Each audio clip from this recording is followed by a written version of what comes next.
اعوذ باللہ من الشیطان الرجیم بسم اللہ الرحمن الرحیم وبہ نستعین اما بعد۔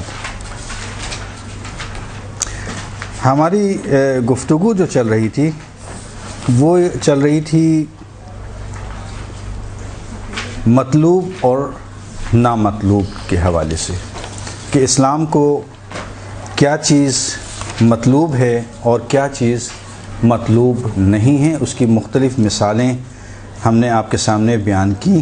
اسی حوالے سے بہت ساری ایسی چیزیں ہیں کہ جو ہم دنیا میں دیکھتے ہیں جو کہ اسلام کو نامطلوب ہیں، اسلام اس کو پسند نہیں کرتا، اسلام اس کو صحیح نہیں سمجھتا۔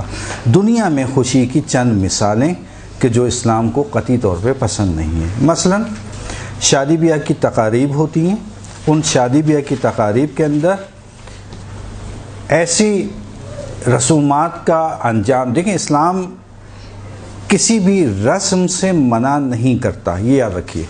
اس کا ایک قانون ہے، وہ میں آپ کو آج بتا دیتا ہوں۔ یعنی قانون سے مراد یہ ہے کہ آپ کے ہاتھ میں ایک پیرامیٹر آ جائے گا، آپ کے ہاتھ میں ایک قانون آ جائے گا، ایک قاعدہ آ جائے گا، جو میں قانون بتانے جا رہا ہوں رسم کے حوالے سے، رسومات کے حوالے سے، کہ جب بھی کوئی رسم کے حوالے سے آپ کے پاس سوال آئے، چاہے وہ کسی سے بھی تعلق رکھتا ہو، فوراً اس سوال کو اٹھا کے اس پیرامیٹر کے اوپر رکھ دیجئے، اس ترازو کے اوپر رکھ دیجئے، اس میٹر کے ساتھ جوڑ لیجئے، اس تعریف کے ساتھ ملا لیجئے۔ اگر وہ اس کے اوپر فٹ آتا ہے تو جائز، اور اگر فٹ نہیں آتا تو فوراً کہیے کہ جائز نہیں۔ کیوں؟ اس لیے کہ لوگ سوال کرتے ہیں، مولانا صاحب ہم نے سالگرہ پہ ایسا کیا جائز ہے، ہم نے شادی پہ ایسا کیا جائز ہے، ہم نے مہندی پہ ایسا کیا جائز ہے، ہم نے مائیوں پہ ایسا کیا جائز ہے۔ سوال مختلف ہیں اور لوگ پھر ہم سے پوچھتے ہیں تو ہم کہتے ہیں بھئی قانون آپ ایک یاد کر لیجئے، اور خصوصاً مدرسے کی جو پڑھنے والے افراد ہیں ان کو یہ قانون معلوم ہونا چاہیے کہ اگر آپ سے بھی کہیں سوال ہو جائے تو بجائے اس کے کہ آپ رجوع کریں علماء کے پاس اور ان سے بار بار سوال کریں، ایک قانون سیکھ لیجئے، اس قانون کے پیرامیٹر کے اندر اس کو ناپیے، اگر آتا ہے تو صحیح اور اگر نہیں تو پھر جائز نہیں۔ قانون کیا ہے وہ بھی سن لیجئے۔ قانون ایک ہے اسلام کا، اسلام نے کسی بھی رسم سے منع نہیں کیا ہے جب تک، یہ ہے اصل چیز، اسلام نے کسی بھی رسومات سے منع نہیں کیا ہے جب تک وہ اسلام کے بتائے ہوئے قوانین کو نہ توڑے، اسلام کے قوانین سے نہ ٹکرائے۔ اگر نہیں ٹکرا رہا تو جائز، اور اگر ٹکرا رہا ہے تو جائز نہیں۔ یہ قانون ایک کسی بھی رسم کے حوالے سے۔ مثلا سوال ہوتے ہیں جب نا مائیوں کی رسم کرنا شادی کے موقع پر جائز ہے؟ دیکھیں کلی سوال ہے، مائیوں کی رسم میں کریں گے کیا آپ لوگ؟ پہلے یہ تو بتائیے۔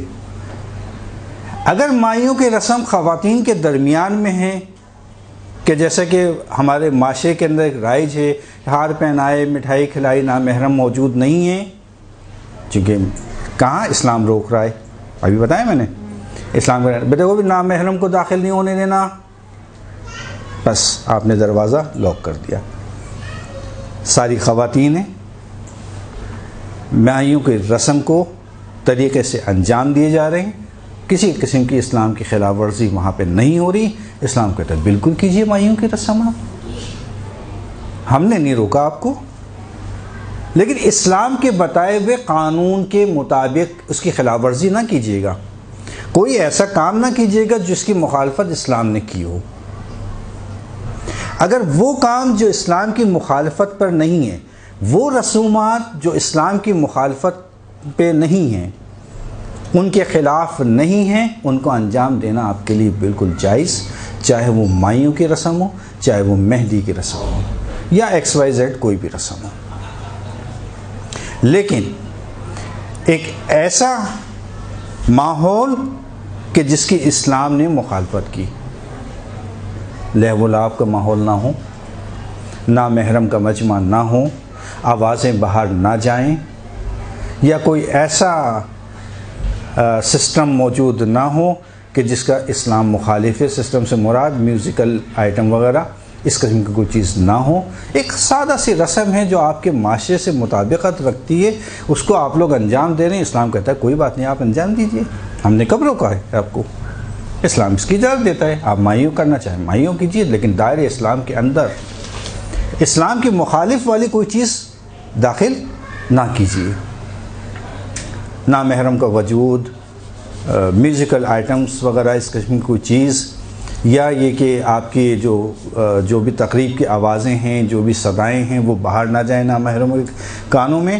آپ ایک سادہ سی تقریب انجام دے رہی ہیں جو معاشرے میں مائیوں میں عموماً انجام دی جاتی ہیں، اسلام اس کا مخالف نہیں ہے، بلکہ اسلام کسی بھی ایسی رسم کا مخالف نہیں ہے کہ جو اسلام سے نہ ٹکرائے۔ اگر اسلام سے ٹکرا رہی ہے وہ رسم تب مخالفت آتی ہے۔ اگر آپ وہ چیزیں جو اسلام نے جس کی مخالفت کی ہے رسومات سے نکال دیجئے، الگ کر دیجئے، اسلام کہتا ہے آپ کے لیے جائز، آپ انجام دیجئے، چاہے وہ مائیوں کی رسم ہو، چاہے وہ مہندی کی رسم ہو۔ لیکن اب آپ نے درس سنا کہ مومن کو خوش کرنا اتنا زیادہ ثواب ہے کہ سر پر نور کا تاج سج جائے گا۔ قیامت کے اندر جب ہم اٹھیں گے تو ہمارے ساتھ ایک ایسا فرشتہ ساتھ ساتھ چلے گا جو ہمیں ہر جگہ سے نجات دیتا چلے گا۔ اتنی زیادہ اہمیت، تو چلو شادی کی تقریب ہے، مومنین کو خوش کر دیں، لیکن حرام کاموں کے ذریعے سے یہ جائز نہیں۔ بس دنیا کی مثالوں میں پہلی مثال شادی بیاہ کی تقریب، اور شادی بیاہ کی تقریب کے حوالے سے ایک اور بات بھی کہتا چلوں کہ زندگی کی ابتدا، زندگی کی نئی ابتدا ہے آپ کی، اور اسی ابتدا کو خراب کر رہے ہیں۔ ایک نئی زندگی شروع ہونے جا رہی ہے۔ سب کی خواہش یہ ہوتی ہے کہ ہماری شادی جب ہو تو ہماری شادی کے بعد ہمارے گھر میں برکتیں آ جائیں، رحمتیں آ جائیں۔ وہ برکتیں کیسے آئیں گی؟ وہ رحمتیں اللہ کی کیسے آئیں گی کہ جب ابتدا جو کیا جا رہا ہے وہ ابتدا ہی حرام کاموں سے کی جائے۔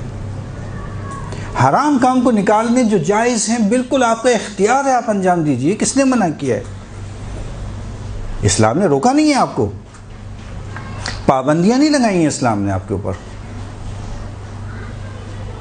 مثلا لوگوں کے ذہنوں میں شاید یہ ہے کہ اسلام نے آپ کو باندھ دیا، جی نہیں، باندھا نہیں ہے آپ کو، آزاد ہیں آپ۔ فقط یہ کہ اسلام نے جن کاموں سے روکا ہے اس سے رک جائیے، اس کو انجام نہ دیجیے، اب آپ کے لیے جائز۔ تو زندگی کی ابتدا میں حرام کام سے، پھر بھول جائیے برکت، پھر بھول جائیے رحمت۔ چلے ایک ہی دن کی تو بات ہے، آج تھوڑا آزاد ہو جائیں، خوش ہو لینے دیں۔ ایسی خوشی اسلام کو مطلوب نہیں ہے، ایسی خوشی کا اسلام منکر ہے، بلکہ وعدہ عذاب دیا گیا ہے۔ اب اللہ سے یہ گناہ کرنے کے بعد توقع رکھنا برکت اور رحمت کی، اس کی توقع بھی نہ رکھیے۔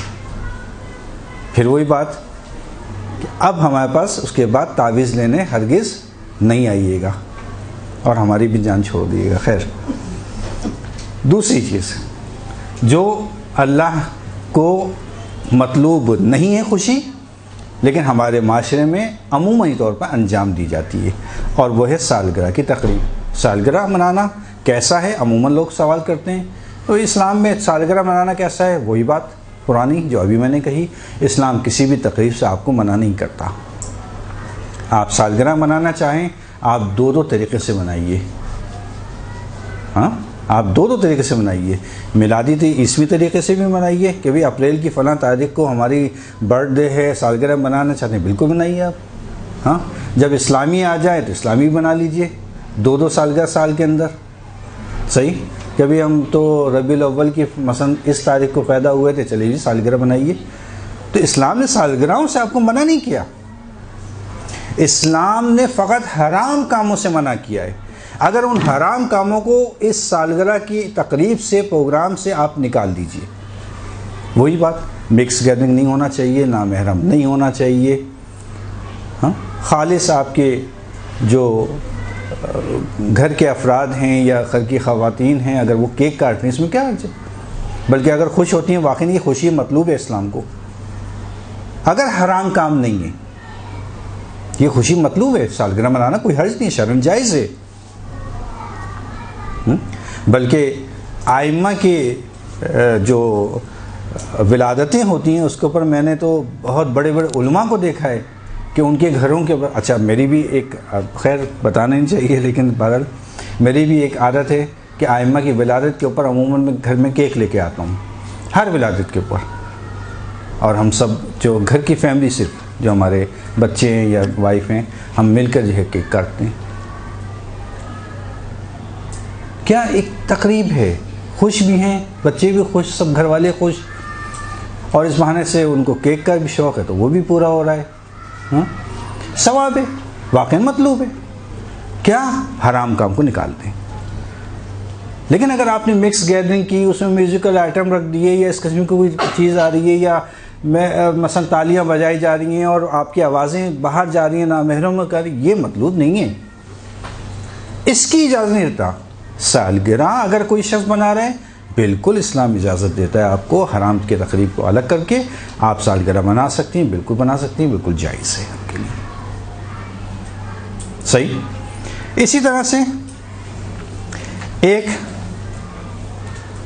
ایسا عمل جو عموماً معاشرے میں انجام پاتا ہے وہ کیا ہے؟ اپریل فول۔ اپریل فول جھوٹ ہے، حرام کام آ رہا ہے۔ دیکھیں میں نے کہا نا، کوئی بھی اسلام کسی بھی تقریب سے آپ کو نہیں روکتا مگر یہ کہ اس میں حرام ہو۔ اگر حرام اس میں شامل ہے تو اسلام آ کے پابندی لگاتا ہے کہ نہیں، رک جاؤ، بس اس سے زیادہ آگے قدم نہیں بڑھاؤ، چونکہ حرام آ گیا اس میں۔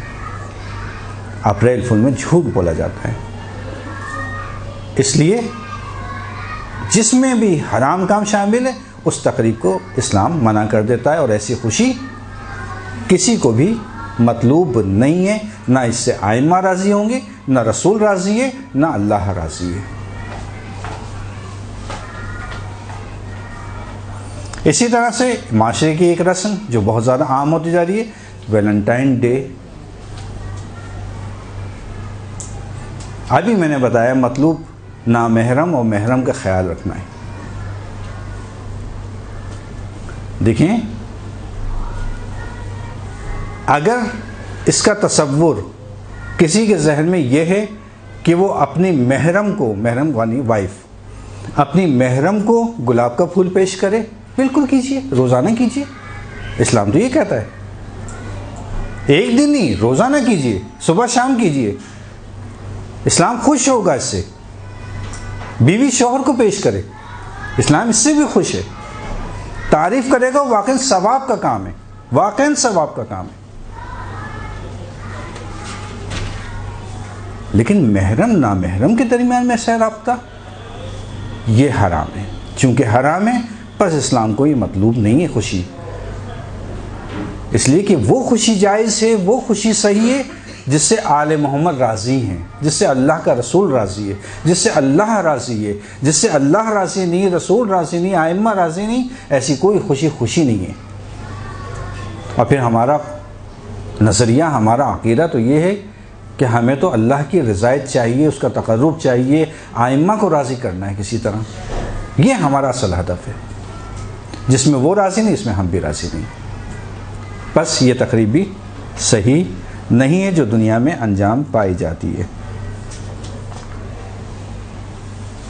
اسی طرح سے نیو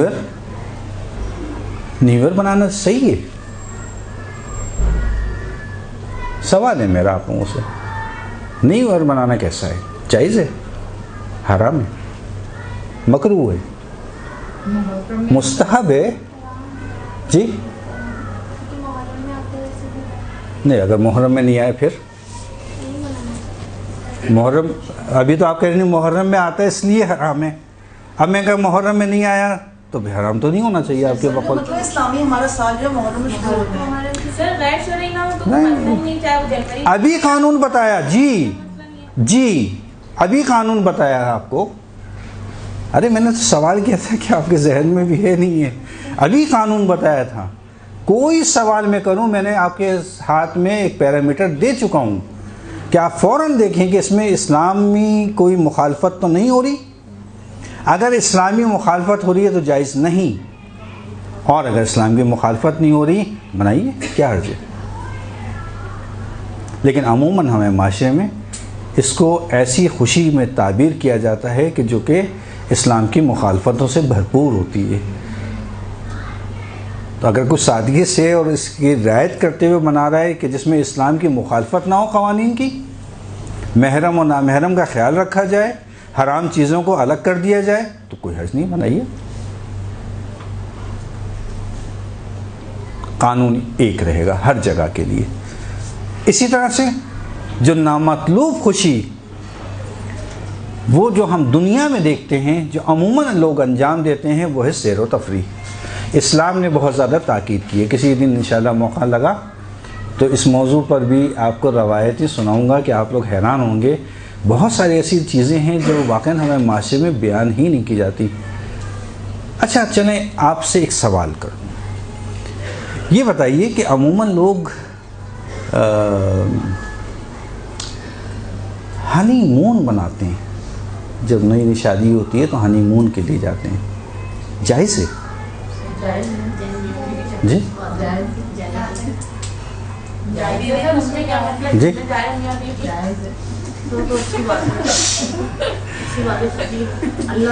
سر ابھی ویلنٹائن ڈے پہ بات ہوئی کہ اگر میاں بیوی ایک دوسرے سے پیار کا اظہار کر رہے ہیں تو وہ جائز ہے. اسی طرح اگر وہ گھومنے بھی جا رہے ہیں تو وہ بھی جائز ہے. آپ کو معلوم ہے کہ پہلا جو ہے وہ ہنی مون کس نے منایا تھا؟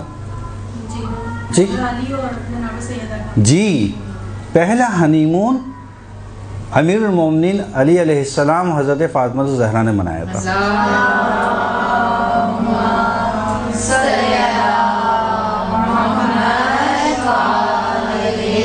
جب شادی ہوئی ان کی تو مدینے سے اگلے دن جب رخصتی ہوئی تو اگلے دن مسجد قباء جہاں پہ آج کل ہے، تو یہ قباء کا جو علاقہ ہے یہ سرسبز ہے، ابھی بھی سرسبز ہے. تو وہاں پر جو ہے وہ باقاعدہ گھر لیا تھا انہوں نے، اور 3 دن شاید وہاں پہ وہ جا کے رہے تھے، اور 3 دن کے بعد پھر وہ واپس آئے تھے مدینے کے لیے. تو پہلا ہنی مون خود حضرت علی نے منایا تھا. صحیح.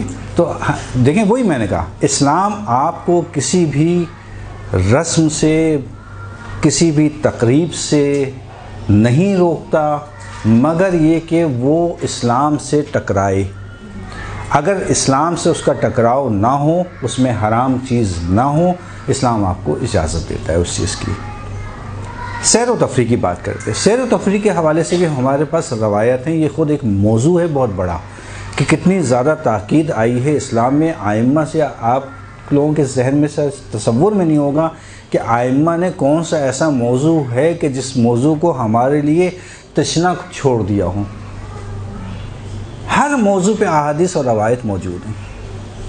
طب لے لیں، آپ دنیا کے امور لے لیں، اقتصاد لے لیں، کوئی موضوع ایسا نہیں ہے. حتی سیر و تفریح کا سیر و تفریح کرو. کیوں؟ اس لیے کہ معلوم ہے کہ انسان کی صحت کا دار و مدار اس سیر و تفریح کے اوپر ہے. لیکن سیر و تفریح کرنا خود جائز، لیکن عموماً کیا ہوتا ہے کہ جب یہاں سے ہم جاتے ہیں سیر و تفریح کے لیے تو راستے میں وہی مسائل آتے ہیں جو اب تک بیان کیے جا رہے ہیں. وہی تہمتوں کا دور شروع ہوتا ہے، وہی توہین کا شروع ہوتا ہے، وہی مذاق مومن کا شروع ہوتا ہے، وہی غیبتوں کا شروع ہوتا ہے، وہی میوزک اور دوسرے حرام کاموں کا مسئلہ شروع ہوتا ہے کہ وہ سیر و تفریح جس کی آئمہ نے تاکید کی جاؤ سیر و تفریح کرو، اسی کو ہم کیا کرتے ہیں؟ خراب کر دیتے. ایک اچھے ماحول کو ایک برے ماحول میں ڈھال دینا. اگر اسی اچھے ماحول کے تحت کچھ سیر و تفریح کے لیے جائے کیا حرج ہے؟ بلکہ ثواب ہے. اگر کوئی قربتاً اللہ اپنے گھر والوں کو سیر و تفریح کے لیے لے کے جائے، یہ ثواب نہیں ہے، کیا ہے؟ جو لے کے جائے گا اس کو ثواب ملے گا. سیر و تفریح کے لیے عموماً سب لوگ مل کے جاتے ہیں، سارے خاندان والے. حجاب کی رعایت کریں، پردے کی روایت کریں، اس میں کیا حرج ہے؟ حجاب میں جاتے ہیں جائیں، اس میں کیا حرج ہے؟ مگر منع کیا ہے، تاکید آئی ہے. بتاتا ہوں نا، روایات آئی ہیں کہ سیر و تفریح کرو. لیکن پانی کے اندر جیسے چلی جاتی ہیں لڑکیاں وہ جانا جائز ہے؟ پانی کے اندر جانا جائز ہے نہیں ہے. دیکھیں آج کل موجیں ویسی بہت زیادہ اونچی ہوئی ہوئی ہیں اور آئے دن خبریں مل رہی ہیں کہ جناب 2 چلے گئے 7 چلے گئے 8 چلے گئے. تو میرا تو مشورہ یہ ہے کہ پانی کے اندر نہ جائیں. صحیح ہے, صحیح ہے, اس سے زیادہ خیر 3 بکرے پہن کے جا سکتے. صحیح. تو خیر اچھا, تو یہ چند موارد میں نے صرف دنیاوی امور میں گنوائے ہیں آپ کو کہ جہاں پر انسان اپنے کسی ایک موضوع کو جو صحیح ہوتا ہے اس کو خراب کر لیتا ہے, جو کہ خوشی کے لیے لوگ عموماً اس کاموں کو خوشی سمجھتے ہیں. یہ در حقیقت اسلام کو ایسا کوئی بھی کام مطلوب نہیں ہے جسے وہ خوشی سمجھ رہا ہے, وہ غلط فہمی ہے اس کی. کیوں؟ اس لیے کہ یہ سب عارضی خوشیاں ہیں. یقینی طور پہ آپ نے ایک چیز, چونکہ انسان بالآخر خطا کا پتلا ہے, کہیں پہ بھی خطا ہو, کوئی گناہ کا کام انجام پائے, گلٹی محسوس کرتا ہے اپنے دل میں. کرنے کے بعد ایک نفس اس کو کہتا ہے کہ تم نے غلط کیا, بار بار اس کو احساس دلاتا ہے. نفس امارہ کہتے ہیں اسے. مختلف نفوس کی اقسام جو پروردگار نے انسان کے لیے رکھی ہیں, اسے قلب میں, اس کے جسم میں. تو گلٹی فیل کرتا ہے کہ میں نے غلط کیا, میں نے غلط کیا. لیکن اس کے برعکس انسان اگر کوئی نیک کام انجام دے تو اس کے بعد اس کو ایک راحت, ایک تسکین ملتی ہے, ایک ہلکا پن محسوس کرتا ہے, ایک سرور محسوس کرتا ہے اپنے وجود کے اندر. خود یہ چیز بتا رہی ہے کہ کیا چیز غلط ہے, کیا چیز صحیح ہے. یعنی وجود انسانی خود اقرار کر رہا ہے کہ کیا غلط ہے اور کیا صحیح ہے. یہ صلاحیت پروردگار نے ہر وجود کے اندر رکھی ہے. اسی طرح سے وقت ہمارا پاس کم ہے, موضوع لمبا ہے. خیر, ایسی خوشی جو دائمی ہو وہ پروردگار کو مطلوب ہے. مثلا انسان خوشی کے ذریعے سے تقرب الہی, قرب الہی پیدا کر لے, قرب رسول پیدا کرے, قرب ائمہ پیدا کرے کہ جس سے اللہ راضی ہو جائے, کہ جس سے رسول راضی ہو جائیں, کہ جس سے ائمہ راضی ہو جائیں.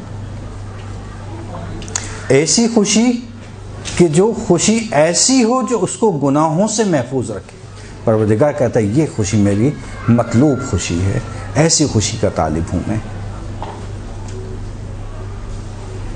ایسی خوشی کہ جو اللہ کو مطلوب ہے, وہ خوشی کہ جس میں انسان اپنے اندر ایک ایسا جذبہ پیدا کر لے اس خوشی کے ذریعے سے کہ اس کی عبادتوں میں, اس کی اطاعتوں میں اضافہ ہو جائے. کثرت اعمال کی وجہ سے بعض دفعہ انسان اپنے اندر ایک سستی محسوس کرتا ہے. ایک مومن اس دوسرے مومن کو خوش کرے, اس کی وہ سستی و کاہلی کو دور کرے تاکہ وہ اطاعت پروردگار میں بڑھ چڑھ کر آگے بڑھے. یہ مطلوب خوشی ہے پروردگار کے لیے. اسی طرح سے اگر ایسی خوشی جس میں تقوی و پرہیزگاری کا اضافہ ہو, یہ انسان کے لیے مطلوب خوشی ہے. تھوڑا سا جی ڈیٹیل سے بتا دیں کس کا؟ کثرت اعمال کی وجہ سے سستی محسوس کرتا ہے انسان. بعض دفعہ ایسا ہوتا ہے, آپ نے خود محسوس کیا ہوگا کہ اعمال انجام دیتے دیتے دیتے دیتے ایک مرتبہ ایسا ہوتا ہے کہ انسان اپنے اندر تھکاوٹ محسوس کرتا ہے, اور اس تھکاوٹ کی وجہ سے اس میں ایک افسردگی پیدا ہو جاتی ہے. افسردگی واضح ہو رہی ہے بات میری, یعنی تھوڑا سا اداس سا اس کا ہو جاتا ہے چہرہ, جسم مایوس, ایک اداسی اس کے اوپر چھا جاتی ہے. اس اداسی کو دور کرنا خوشی کے ذریعے سے. اچھا, میں مثالیں لاؤں گا کہ ابھی آپ کو بیان کروں گا اگر وقت ملا تو. اس میں آپ کو ائمہ کی, رسول کی اور حضرت علی کی بہت ساری مثالیں کہ جس میں انہوں نے کس طرح سے مذاق کیا، چونکہ چھٹے امام سے ہمارے پاس روایت موجود ہے کہ امام نے کہا، یہ میں نام صحابی کا ابھی دیکھ کے بتا دیتا ہوں، جس میں چھٹے امام نے اس صحابی سے کہا کہ تم لوگ آپس میں مذاق کیوں نہیں کرتے؟ کہا مولا مذاق تو اچھی چیز نہیں ہے۔ کہا کس نے کہا؟ مذاق خود کرنا اخلاق میں سے ہے، اخلاق اسلامی میں سے ہے۔ آپس میں مومنین کو مذاق کرنا چاہیے، لیکن کس حد تک وہ بتاؤں گا، مثال بھی دوں گا کہ کیسے مذاق کر سکتے ہیں۔ روایت ہمارے پاس موجود ہے، امام صادق نے اپنے صحابی سے کہا تم لوگ آپس میں مذاق کیوں نہیں کرتے؟ مذاق کر کے ایک دوسرے کا دل بہلاؤ، اس مومن کو خوش کرو، کیونکہ یہ اخلاق اسلامی کا حصہ ہے۔ مذاق کرنا کوئی بری بات نہیں ہے۔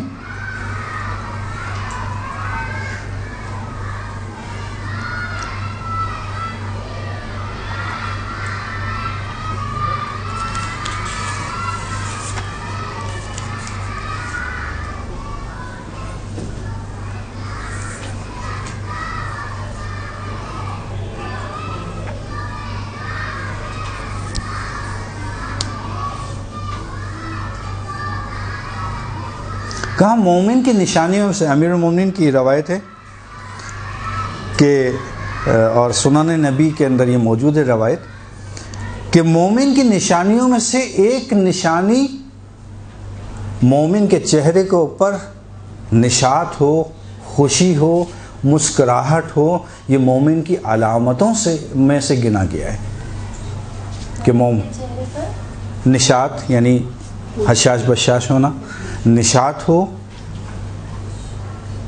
خوش ہو اور مسکراہٹ، یہ مومن کی علامتوں میں سے ایک علامت ہے۔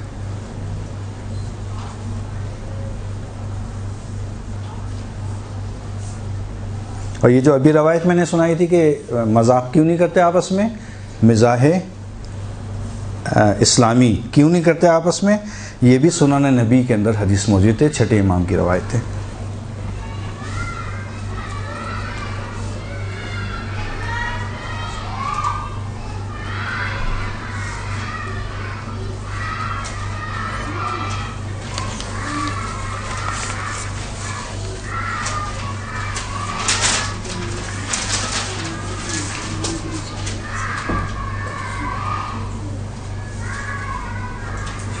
جو آپ نے صحابی والا واقعہ بتایا تھا، مولا علی کا تھا، چھٹے امام کا تھا؟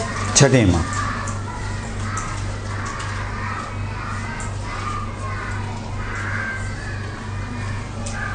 سر کتاب کا نام کیا بتایا؟ سنن نبی۔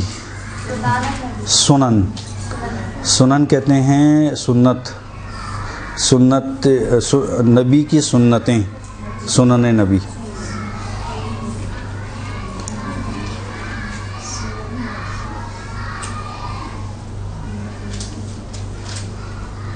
اب اس کے فوائد اور ثمرہ کیا ہے، اس کا فائدہ کیا ہے جو ہم مومن کو خوشی کریں گے؟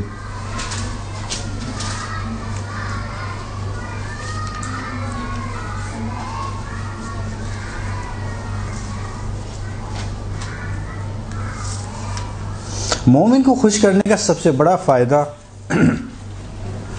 وہ ہے کہ جتنے عرصے اگر کوئی شخص مومن کو خوش کرے گا یا اس کے ساتھ مزاح کرے گا، مزاح دیکھیں ایک الگ چیز ہے، مزاح کا مطلب ہوتا ہے کہ دین اور اسلام کے چیزوں کا تمام خیال رکھتے ہوئے مزاح کرنا۔ جتنی دیر یہ مومن کو خوش کر رہا ہے وہ سارا کا سارا روایات کے تحت عبادت میں شمار ہوگا، یعنی ایسا ہے کہ جیسا وہ شخص اللہ کی عبادت میں مصروف۔ یہ پہلا فائدہ۔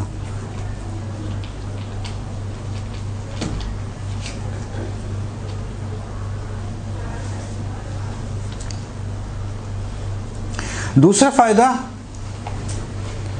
اگر مومن کسی مومن کو خوش کرے، اگر مومن کسی مومن کو خوش کرے تو یہ ایسا ہے کہ جیسے کہ مومن نے صدقہ نکالا ہو، یعنی صدقے کی اہمیت، یعنی ایسی یہ خوش ہونا مومن کا، اپنے مومن کو خوش کرنا ایسا ہے جیسے کہ اس نے صدقہ نکالا، یعنی صدقے کی اہمیت، ثواب اس کے برابر، مومن کو خوش کرنے کے برابر۔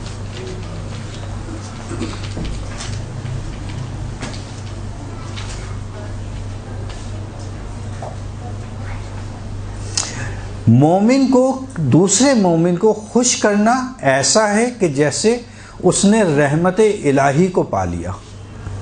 سر یہ تیسرا فائدہ جی،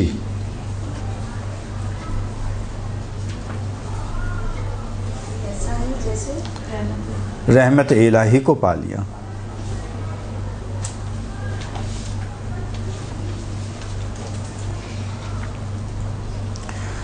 چوتھا فائدہ کہ قیامت کے دن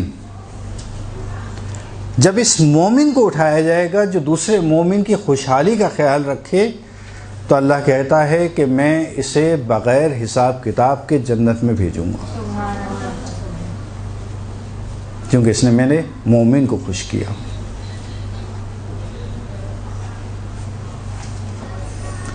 بلکہ روایت بھی ہمارے پاس موجود ہے کہ ایک شخص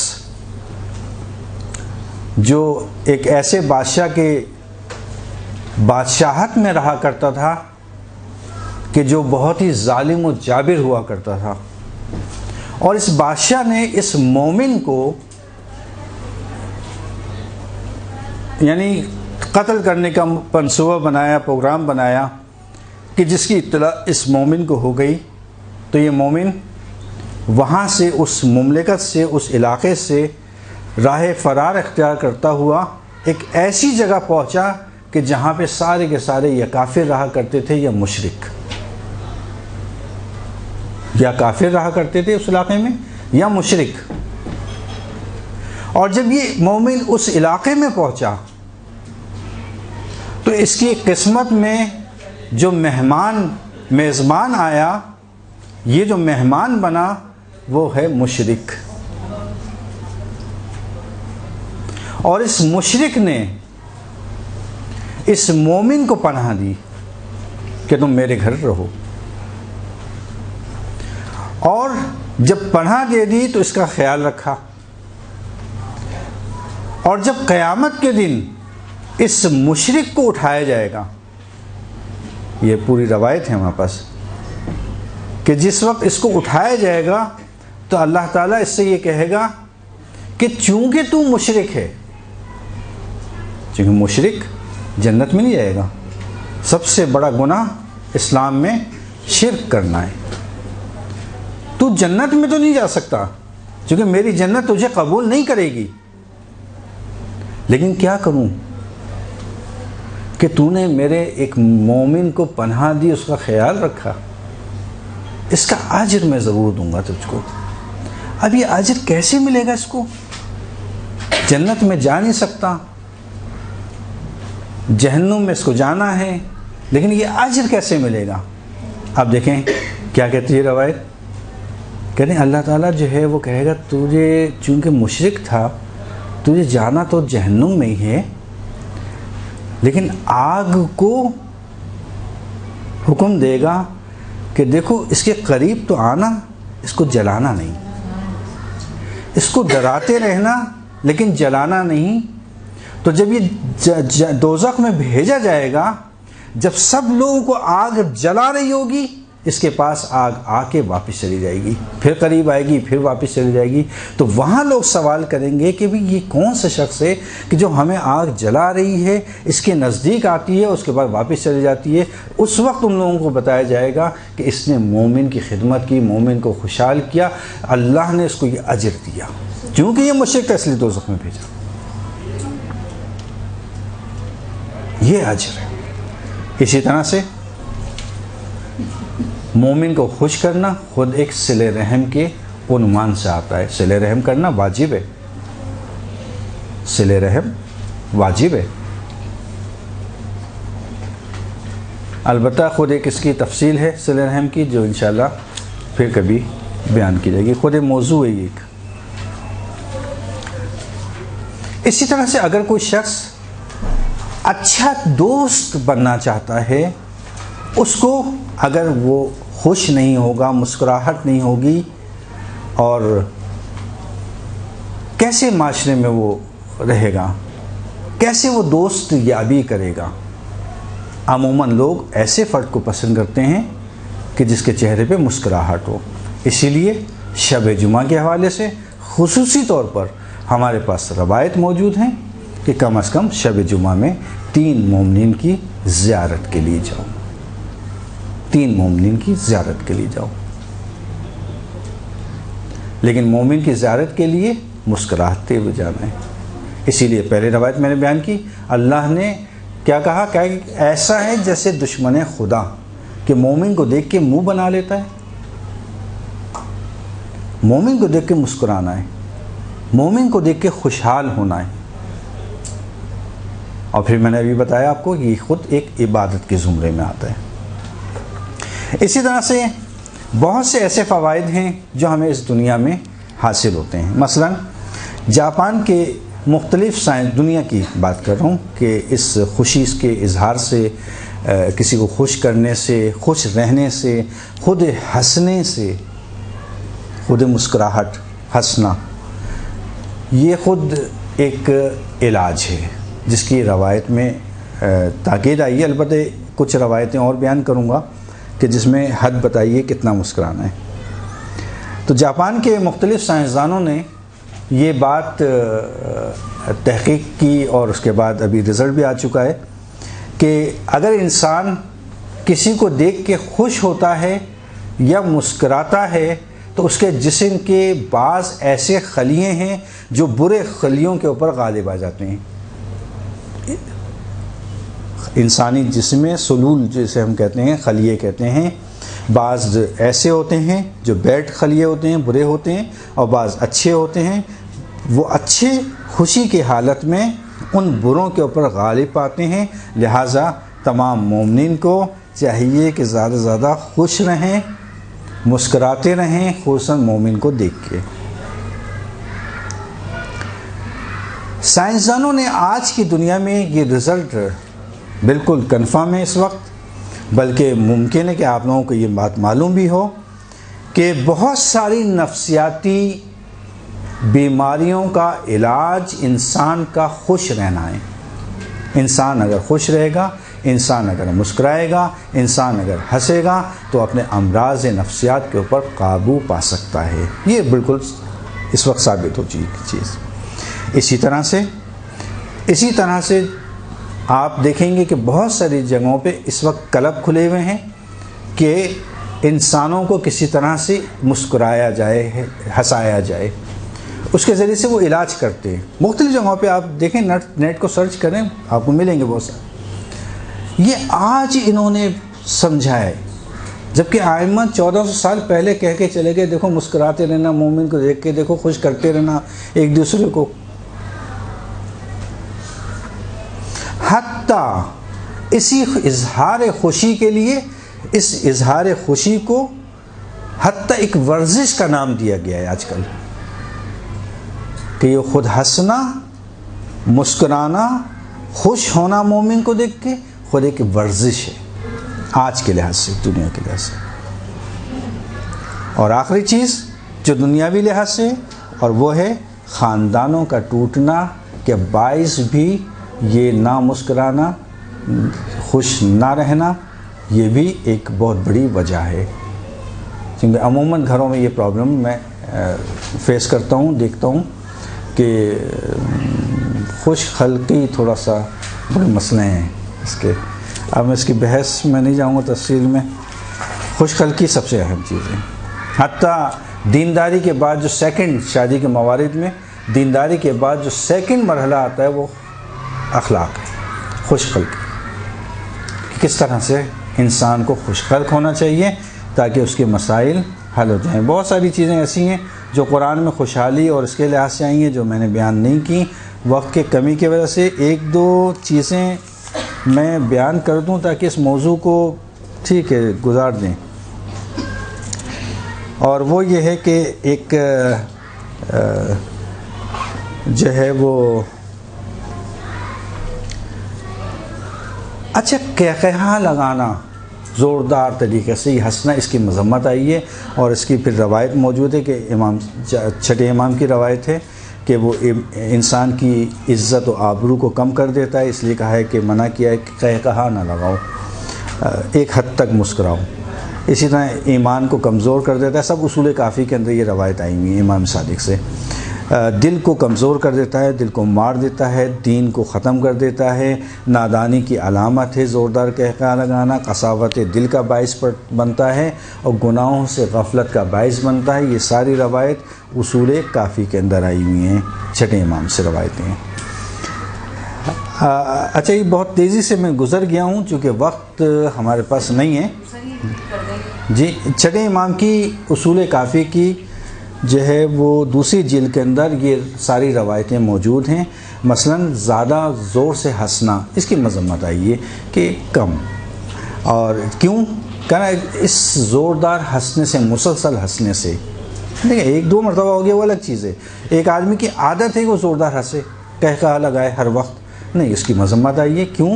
اس لیے کہ انسان کی آبرو کو ختم کر دیتا ہے، ایک روایت چھٹے امام کی روایتیں اصول کافی کے اندر، انسان کے ایمان کو کمزور کر دیتا ہے، انسان کے دل کو مار دیتا ہے، دین کو ختم کر دیتا ہے، جیسے نمک پانی میں حل ہو جاتا ہے۔ نادانی کی علامتیں، انسان کی نادانی کی علامتیں، قساوت قلب کا باعث بنتا ہے، گناہوں سے غفلت کا باعث بنتا ہے، یہ قہقہہ۔ بہرحال تیزی کے ساتھ ہم گزر گئے اس کو مرحلے کو، میں اصل میں آپ کو ایک دو چیزیں سنانا چاہ رہا تھا مذاق کے عنوان سے کہ رسول یا ائمہ کیسا مذاق کرتے تھے۔ گنجائش تو نہیں ہے کہ میں سارا آپ کو سناؤں، لیکن ایک دو سنا دیتا ہوں۔ مثلا ایک عورت جو ہے وہ رسول کی خدمت میں آئی اور اپنا تعارف کرایا کہ آپ نے مجھے پہچانا کہ میں کون ہوں؟ تو رسول نے کہا نہیں، میں نے نہیں پہچانا تم کو۔ کہا کہ میں وہ جو فلانی ابن فلانی ہے نا، اس کی زوجہ ہوں۔ تو رسول نے کہا اچھا تم اس کی زوجہ ہو جس کی آنکھوں میں سفیدی ہے؟ تو کہا نہیں یا رسول اللہ، میری شوہر کی آنکھوں میں کوئی سفیدی نہیں، بالکل سیاہ کے ہیں۔ ہاں، تو اتنے میں شوہر بھی پیچھے سے آ گیا۔ کہا رسول اللہ کیا کہنا، دیکھیں اس کی آنکھوں میں سفیدی نہیں ہے، بالکل صحیح ہے۔ تو کہا تم غور سے دیکھو، آیا اس کی آنکھوں میں سفیدی ہے یا نہیں ہے؟ سفیدی ہے، بلاخر سب کے ہے سفیدی۔ تو یہ اس قسم کا مذاق کرنا، یا مثلا ایک اور خاتون جو ہے وہ رسول کے پاس آئیں اور اتفاق سے وہ خاتون جو ہیں کافی ضعیف تھیں۔ کہا یا رسول اللہ میں جنت میں جاؤں گی؟ لوگوں کا عموماً بڑا شوق ہوتا ہے، صحیح نا، سب سے پوچھتے رہتے ہیں کہ میں جنت میں تو جائیں گے نا، صحیح بھائی میں جنت میں جاؤں گی۔ رسول نے کہا تم تو بوڑھی ہو، بوڑھی عورت تم کہاں جنت میں جاؤ گی، تم جنت میں نہیں جاؤ گی۔ اب وہ غمگین ہو گئی، کہنا ارے میں جنت میں نہیں جاؤں گی۔ اب یہ پلٹ کے واپس ہی جا رہی تھی کہ دیکھا بلال حبشی چلے آ رہے ہیں۔ کہا بلال رسول کہہ رہے ہیں میں جنت میں نہیں جاؤں گی۔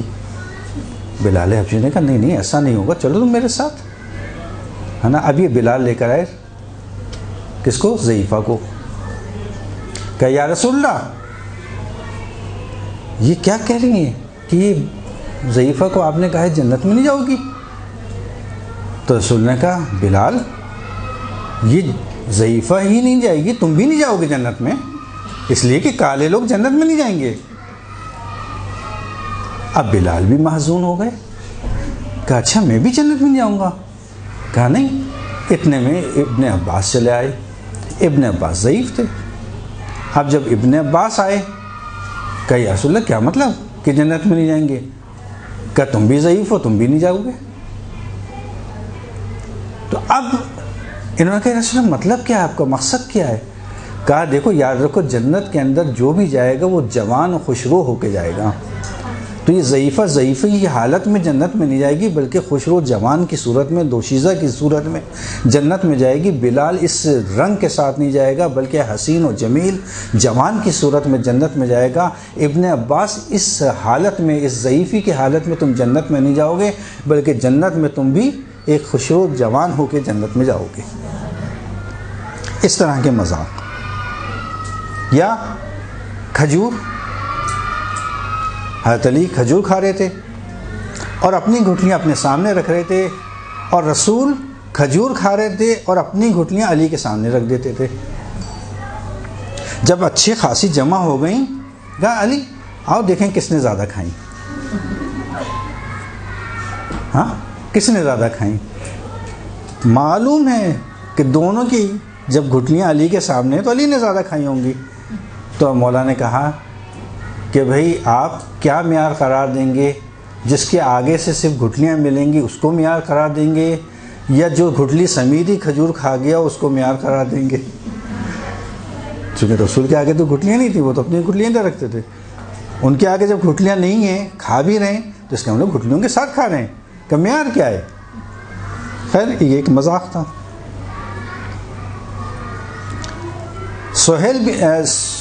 صہیب بن سہیل، صرف یہ آخری سنا کے میں آگے بڑھ جاتا ہوں۔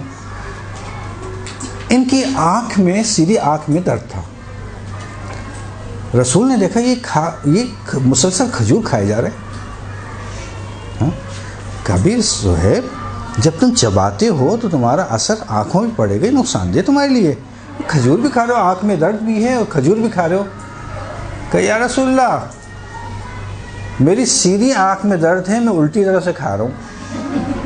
کھانا تو تھا، بہانہ کر دیا الٹی طرح سے کھا رہا ہوں، سیدھی طرح سے نہیں کھا رہا۔ یعنی اس طرح کے مختصر سے چھوٹے سے ایسے مذاق جو ہلکے ہوں اور دین کے مخالف بھی نہیں ہوں، ایسے مذاق کرنا اسلام میں بالکل جائز۔ برحمتك يا أرحم الراحمين وصلى الله على محمد وآله الطاهرين